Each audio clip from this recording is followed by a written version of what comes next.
Hello ये मैं ऐसा कुछ भी नहीं बोलूँगी वीडियो में। आप एक शो पे जाते हो जहाँ पे एक मैजिशियन ऑडियंस में से किसी को बुला के कोई एक नंबर सोचने के लिए बोलता है, किसी का नाम सोचने के लिए बोलता है और उस इंसान के बारे में कुछ भी जाने बगैर वो उस नंबर के बारे में बता देता है, उसके पास के बारे में बता देता है और आप ये सब देख के शौक हो जाते हो कि ये तो जादूगर है, ये तो इम्पॉसिबल है। कोई इंसान हमारा दिमाग कैसे पढ़ सकता है, कोई भी इंसान हमारे बताए बगैर हमारे थॉट्स के बारे में कैसे बता सकता है। तो लेट मी टेल यू, ऐसा कुछ नहीं होता। कोई भी इंसान आपका दिमाग नहीं पढ़ सकती। वो एक मेंटलिस्ट होता है जो कि वो एक इल्यूजन क्रिएट करता है कि जैसे वो आपका दिमाग पढ़ रहा है और वो इल्यूजन इतनी खूबसूरती से क्रिएट करता है जिससे आप इल्यूजन और रियलिटी के बीच का फ़र्क नहीं पहचान पाते। तो एक मेंटलिस्ट और एक मैजिशियन में उतना ही फ़र्क होता है जितना एक जर्नलिस्ट और एक ग्राउंड रिपोर्टर में होता है, जितना एक न्यूरोलॉजिस्ट और एक डॉक्टर में होता है। तो ये सब इनकी मैजिशियन उसकी पेरेंट कैटेगरी है और बाकी सब उसकी सब कैटेगरी है।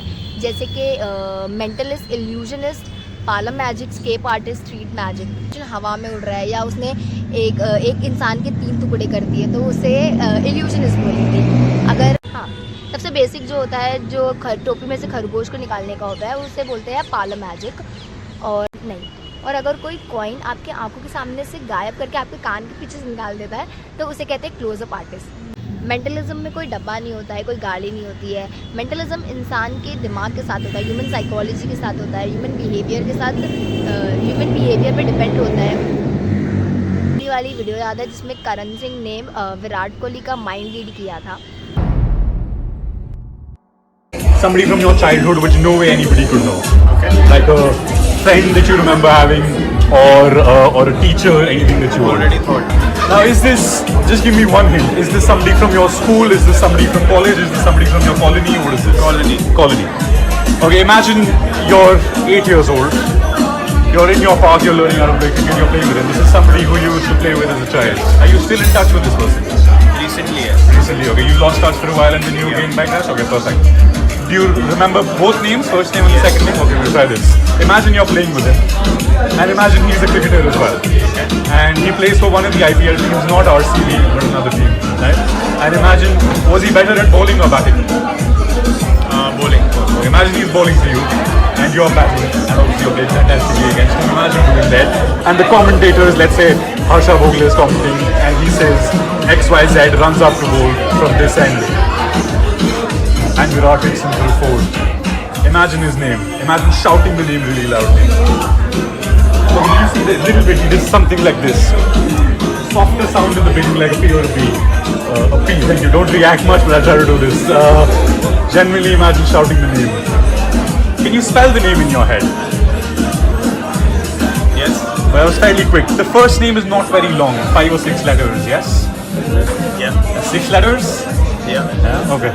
Pick a letter somewhere in the middle of his name, in the middle of the first name. Yeah. And say that to yourself. That's a Y, yes? We'll try this. I'll try to get this name as close as I can. Okay? Keep saying this to yourself. I might not get the second name right. Does the second name start with an N? Yeah, okay, I think I have this. I'll show all of you what I think it is. Don't say what I've written. I'll show all of you. Keep it completely to yourself. You close your eyes as well. Alright? Have a look. Right, got it? Hey. I'll show it. Just a second. I'm showing it to everybody.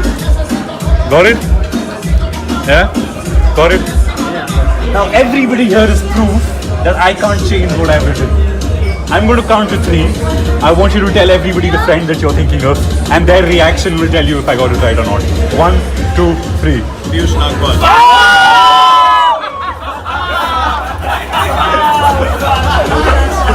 तो करण सिंह एक mentalist है और mentalist की क्या खूबी होती है ना, वो इंसान के छोटे छोटे से एक्सप्रेशंस को काफ़ी बारीकी से नोटिस कर सकते हैं। वो काफ़ी स्किल के वो काफ़ी प्रैक्टिस के बाद आती है, वो उनकी स्किल है। मैजिक एक ऐसी चीज़ है जो कि इंसान रिवील नहीं कर सकता है। कि अगर आप कोई डांस देखते हो, अगर आप कोई स्टंट देखते हो तो आप उसको देख के शॉक नहीं होते हो कि ये तो इम्पॉसिबल है, बिकॉज आपको पता है कि उसके पीछे प्रैक्टिस लगी है, काफ़ी घंटों की प्रैक्टिस लगी है।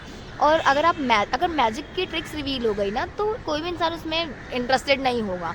तो लोग कहते हैं कि मैजिक फ्रॉड है, ये इंसान फ्रॉड है, तो स्कैम है, बट ऐसा नहीं होता है। अगर मैजिक फ्रॉड है तो आप कोई मूवी देखते हो और आप मूवी का कोई सीन देख के इमोशनल हो जाते हो तो वो भी एक फ्रॉड है। अगर कोई आप सॉन्ग सुनते हो और आप खुश हो जाते हो तो वो भी एक फ्रॉड है। तो टेक इट एज स्किल, आप अप्रिशिएट करो, उसके एंजॉय करो।